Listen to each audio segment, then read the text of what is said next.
Continuing with the story about leaving animals outside in these sub-zero temperatures, we wanted to get the law enforcement side of things. So we brought in Deputy Michael Stotts of the Madison County Sheriff's Department, who told us all about the statutes about cruelty for animals in place and how they enforce them.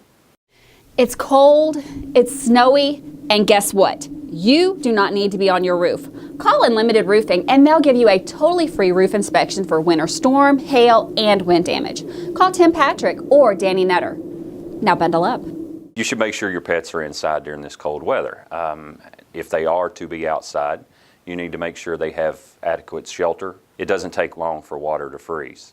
The food will also freeze, so they need to have adequate food and water and a place to go to get out of the elements, especially the wind. I understand that tomorrow we're supposed to have bad wind chills, in the negative numbers, so especially get out of the wind. Best option would be keep the animal indoors. As the legal aspect of it, you would look at cruelty to animals second. If you neglect your animal, neglect your pet, and you don't have them taken care of properly.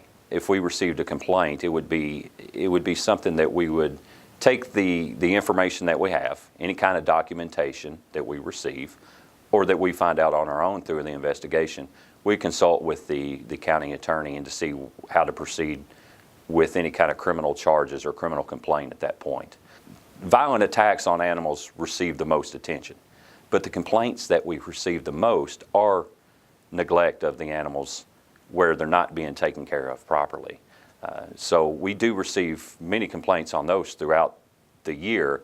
And of course, during this time, with it being so cold, that will increase that persons aren't taking care of their pets. If we receive a complaint, we will definitely follow up on it, send a deputy out, as you said. We will contact the animal shelter, call them. They may follow up on it as well and then notify us, or they can bring criminal charges themselves. Basically, it says a person is guilty of cruelty to animals in the second degree when except he is authorized by law intentionally and wantonly.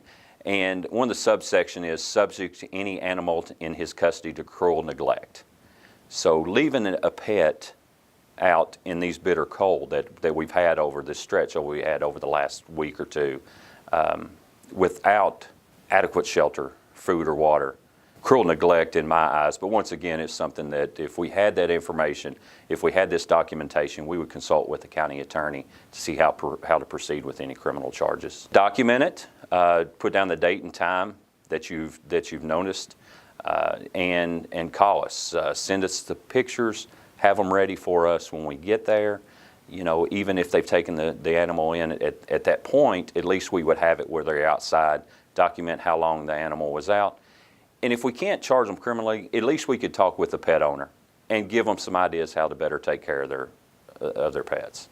In the end, it does lie within the county attorney to enforce this, but Deputy Stott says feel free to call the Madison County Sheriff's Office anytime, but make sure to document with pictures or video. For WBON TV, I'm Marissa Hempel.